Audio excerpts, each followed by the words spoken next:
Let's get right into it. Number 10. The Bailout Bonanza of 2008. For years, Wall Street banks made insane bets with other people's money. They created ninja loans, given to people with no income, no job, and no assets. They took these garbage loans, bundled them into complex securities, slapped a fraudulent AAA rating on them, and sold them to investors. Bankers got bonuses so large they needed a spreadsheet to count the zeros. Then 2008 happened. The whole thing collapsed. Turns out when you lend money to people who can't pay it back, they don't. When a regular person makes a bad bet, they lose their money. But when a massive bank makes a bad bet, the rules are different. The banks went to the government and said, "We made terrible decisions, and now we're broke. You should pay for it." And the government said yes. They launched the Troubled Asset Relief Program, or TARP, handing over $700 billion to the very institutions that set the global economy on fire. The money came from taxpayers, many of whom had just lost their homes because of those same banks. The people who got hurt paid to rescue the people who hurt them. These banks were too big to fail, so enormous that letting them collapse would have been catastrophic. After taxpayers saved them, the banks paid out $18 billion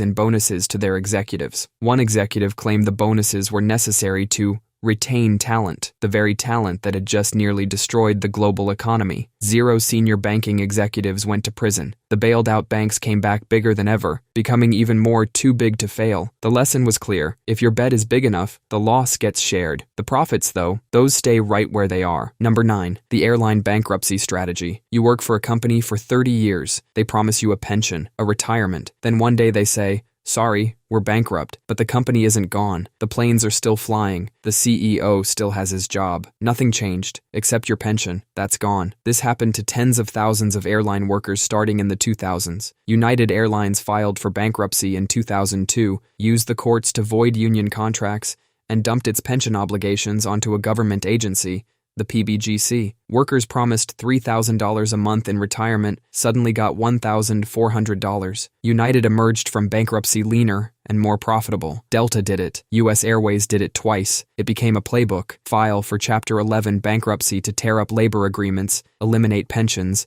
and emerge fresh. Chapter 11 was designed as a last resort to save a dying company, but airlines figured out you don't have to be dying to use it. You just have to be losing money. During these bankruptcies, executives often received retention bonuses. While mechanics and flight attendants were told their pensions were gone, the people who ran the company into the ground got paid extra to stick around. The cheap ticket you bought was subsidized by a retired mechanic getting half the pension they were promised. The rules of bankruptcy, written to protect businesses, became a tool to make promises, collect decades of labor, and then hand the bill to someone else. Number 8. The sugar lobby's Blame Fat campaign. In the 1960s, as studies began linking sugar to heart disease, the sugar industry got nervous, so they paid scientists to shift the blame. The Sugar Research Foundation secretly paid 3 Harvard scientists the equivalent of $50,000 today. Their job was to write a review that made sugar look innocent and point the finger at saturated fat instead. One of them, Dr. Mark Hegstead, later helped shape U.S. government dietary guidelines. That's like hiring someone to say your restaurant has no rats and then making them the head of the health department. The review was published in the prestigious New England Journal of Medicine in 1967,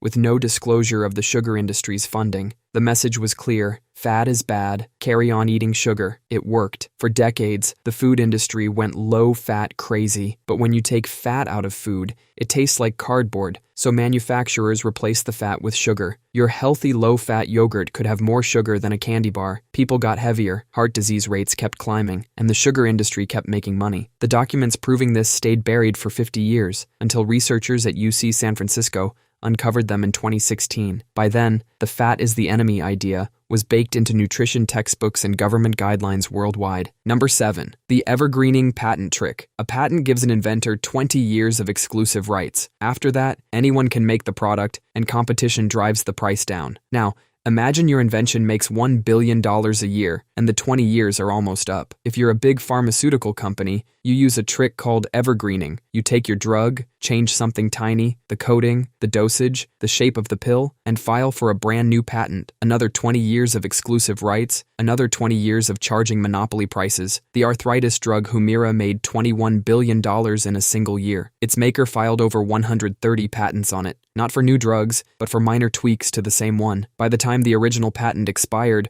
A wall of 130 more blocked anyone from making a cheaper version. Purdue Pharma did this with OxyContin, reformulating it into an abuse deterrent version, just as the original patent was expiring. They then successfully lobbied to have the original, more easily copied version pulled from the market, blocking generic competition before it could even start. Patents are supposed to expire for public benefit, but when the clock runs out, companies with the most to lose simply find a way to reset it. Number 6. The Big Pharma Pay-for-Delay. Imagine you run the best burger place in town. Your burgers cost $15. A new place is about to open across the street selling the same burger for $2. You're about to lose everything. So instead of competing, you walk across the street, hand the owner a bag of cash and say, "Don't open." He agrees, and everyone in town keeps paying $15 for a burger. That's essentially what some pharmaceutical companies do. It's called pay-for-delay. When a drug patent expires, generic companies can legally make the same drug for up to 90% less. To avoid this competition, the original drug maker pays the generic company millions to delay their launch. The generic company agrees, taking a guaranteed payout instead of risking a price war. Meanwhile, patients keep paying full price, some rationing medication or choosing between groceries and prescriptions. The FTC estimates these deals cost American consumers $3.5 billion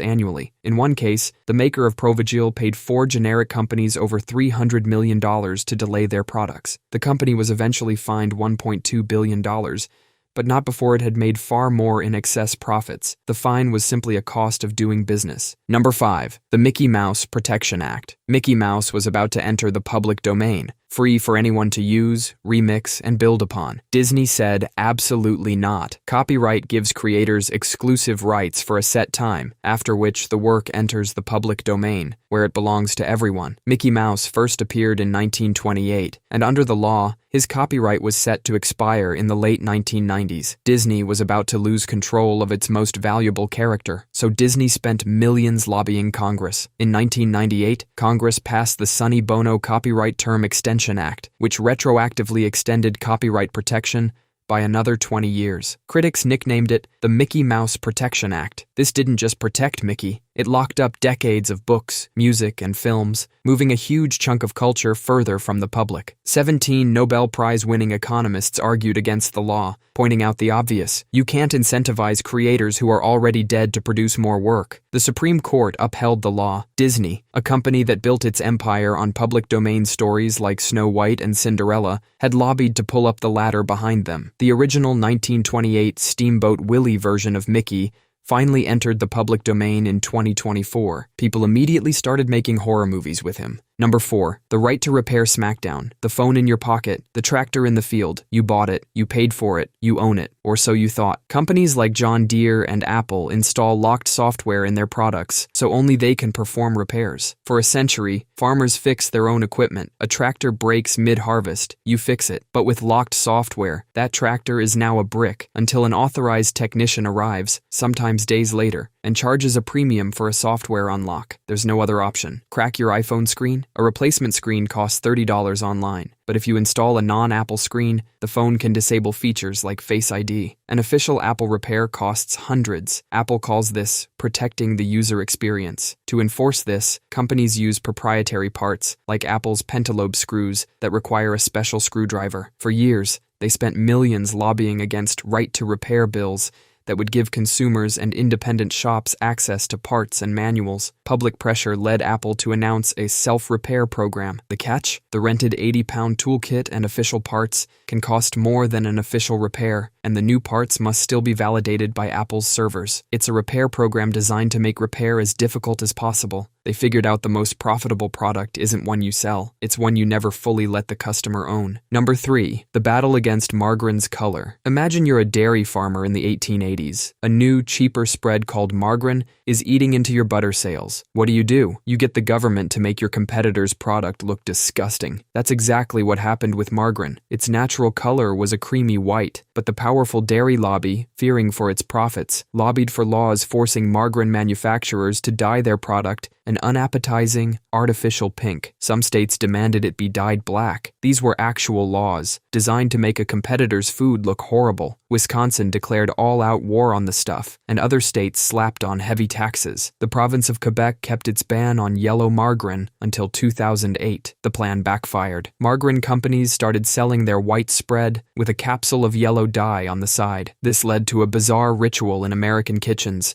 where families would knead the bag to mix the color in themselves. People were so determined to have an affordable alternative, they were willing to do arts and crafts with their food. Number 2. The Taxi Medallion Scheme. In the 1920s, independent jitney drivers gave people cheap rides, eating into the profits of the big taxi companies. So the taxi companies lobbied cities to create the medallion system. To legally drive a taxi, you had to buy a physical metal disc, a medallion, from the city. The catch? They made sure the supply was strictly limited. The stated goal was safety, but the real point was to create an artificial scarcity, building a wall to ensure nobody without serious capital could compete. It worked for decades. By 2014, a single taxi medallion in New York City was worth over $1 million.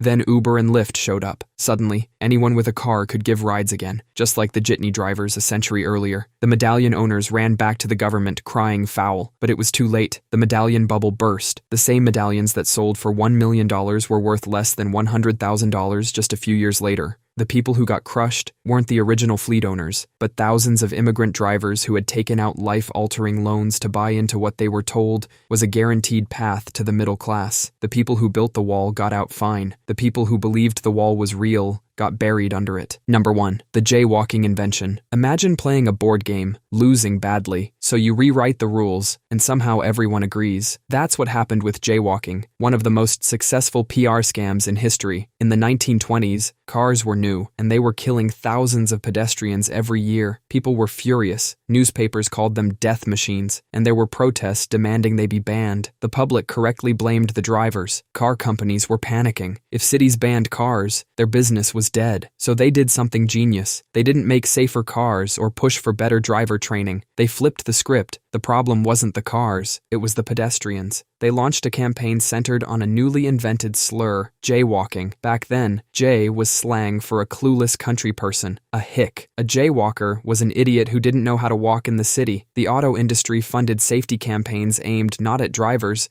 but at pedestrians. They sponsored school lessons and newspaper articles to popularize the term, effectively shaming people for using the street the way they always had. Before this, streets were public space for everyone. Horses, vendors, kids playing, and people walking. Crossing wherever you wanted was normal. Within a decade, the auto industry completely rewrote what a street was for. Suddenly, streets were for cars. If you stepped into one at the wrong spot, you were the criminal. The thing killing you was now legally allowed to be there, and you were breaking the law for being in its way. They didn't just change the law, they changed how we think. That's all for today. I'll be making similar videos in the future. Subscribe to see them.